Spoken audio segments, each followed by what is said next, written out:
Hello beautiful পিপুল, আশা করছি সকলেই অনেক ভালো এবং সুস্থ রয়েছেন।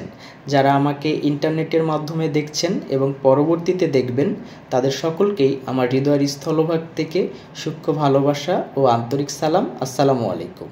আমি আজকে 3টি মেডিকেল টেস্টের কথা বলবো, যেই টেস্টগুলো করাতে গিয়ে আপনারাও বিভ্রান্তি হন এবং আপনাদেরকে বিভিন্ন ডায়াগনস্টিক সেন্টার বিভিন্নভাবে উদ্বুদ্ধ করে থাকে এই পরীক্ষাগুলো করার জন্য। 1 নম্বর ইনফার্টিলিটি পরীক্ষা। এই পরীক্ষা শুধুমাত্র মেয়েদের জন্য প্রযোজ্য, তবে সব মেয়েদের জন্য প্রযোজ্য নয়। 2 নম্বর ফুল বডি চেক আপ বা এমআরআই করাটাও সবার জন্য জরুরি না, কেননা এমআরআইয়ের রিপোর্ট যদি ভুল আসে তাহলে আপনিও বিচলিত হবেন, চিকিৎসকও চিকিৎসা দিতে গিয়ে অনেক বিভ্রান্তির মধ্যে পড়ে যাবে।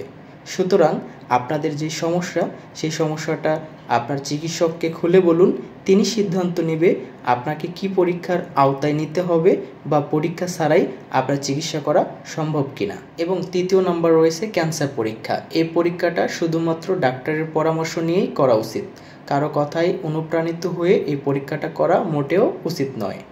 তাহলে বন্ধুরা, আজকে এই পর্যন্তই। আবারও দেখা হবে নতুন কোনো টপিকে, নতুন কোনো ভিডিওতে। ততক্ষণ সবাই ভালো থাকবেন। আসসালামু আলাইকুম।